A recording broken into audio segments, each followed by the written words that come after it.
Welcome to this week's news episode. This week's news episode, we're talking all about the Nissan Leaf, the 2019 new Nissan Leaf, and the existing Gen 2 Nissan Leaf. Now, before we get into the two news stories about the Nissan Leaf, if you're not a subscriber already, go and click subscribe down below, and if you click the notification bell, you'll get a notification every time I upload a new video, which at the moment has been every single Saturday, every single week.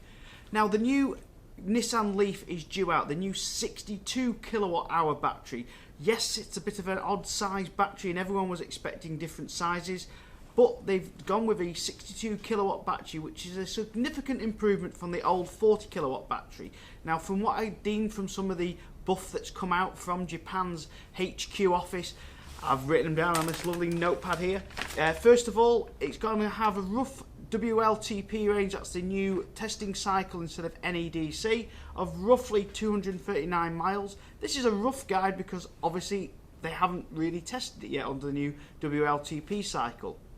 The charging speed is obviously still going to be CHAdeMO. They've not gone CCS on there, but obviously that's obvious from Nissan. Still going to have a Type 2 socket on the new Nissan Leaf. It's going to be the same shape as the current Gen 2 shape, which we're going to talk about RapidGate about that in a minute. But on the new 2019 Nissan Leaf, it's also due in the US from spring. The UK is going to be a little bit later, probably a couple of months after, and Japan's supposedly getting it from January. The charge speed on it is peaked at 100 kilowatts, and the rough sort of guide where they're saying is going to be 60 kilowatt speed. 70 kilowatt speed is what they totally will do with a peak of 100. Now, 100 peak probably means when the battery's in the ideal conditions, which I'd have to double check with my friend who's a battery chemist, but I think that usually means very low state of charge, very decent temperature in the battery, so it's not too hot, not too cold, Goldilocks temperature of the battery, and it will produce 100 kilowatts. How long it will charge at 100 kilowatts is obviously very short period. It's going to tail off very quickly to the 70, and then obviously as you get into the higher state of charge, tail off again. Now, the big thing that everyone wants to know about the new 2019 Leaf is, has it got liquid cooling? And the answer is, I don't know. I don't know, because Nissan won't tell anybody. They won't tell the press. They won't put it in press releases. They won't reply to emails, messages, anything you ask them about battery cooling, they just send you a standard PR message. Great, thank you, Nissan. The one thing that people really didn't like about the Generation 2 was RapidGate, and we were hoping that when you brought this out, you'd clarify, you know, would this have liquid cooling? Would this have cooling that blows air over the battery or through the battery casing? We just want to know, has it got cooling? And if it hasn't got cooling, have you tested it to find out, does it suffer with RapidGate issues that the previous generation did? Now, they've really been insistent that this is their own BMS this time. I thought the previous Leaf was their BMS, but just not with their battery, but supposedly this is Nissan's own home hand-built BMS system. Whether that means now that they've got more control over how the battery operates and the safe temperature ranges, I don't know. I just want some clarification as, has it got some form of cooling?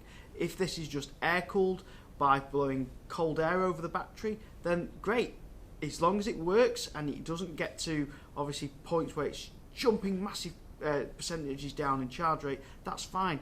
But with a 64 kilowatt battery in the same casing space as the 40 kilowatt battery and the 22 and the 30 kilowatt battery, it's very important that when things do get hot in there, that they are cooled. So even if it hasn't got any cooling and it doesn't suffer with RapidGate, my next issue would be, what's the long-term state of health of these batteries going to be? Now, the last story is obviously on the existing Nissan Leaf, the 2018-17 edition Nissan Leaf, which was the 40 kilowatt battery, has no longer got RapidGate. Any newer ones that are being purchased now with the 40 kilowatt battery have a new updated BMS system, which Bjorn Nyland tested on his YouTube channel. Go and watch the video. It's a very, very interesting video. He did a long-term test on a new BMS version of that car, and it seems to show that it doesn't suffer with RapidGate anymore like it used to. Now, this is probably an improved BMS update software version that allows the temperature ranges to fluctuate a little bit more at higher charge speeds. Whether this is an actual fix, as in it's fixed the problem, and as in no extra battery degradation, that's great, or whether it's a fix that improves the charge rates of the car but suffers with long-term battery degradation. I very much doubt that Nissan would put in a fix that might make them liable under their battery 8-year warranty system for battery degradation. So I'm assuming that it's just an updated BMS system that allows the temperature to reach a temperature that they know is a safe range. Because even if you are buying a Nissan Leaf and you're worried about battery degradation, don't worry.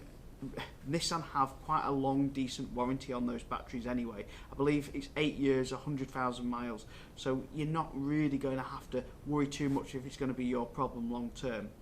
The version, I believe, of the software which determines it being an updated one is C. There's a version A and a version B and a version C. Thank you for Aaron Russell for finding that out and letting me know on a private chat that we have together.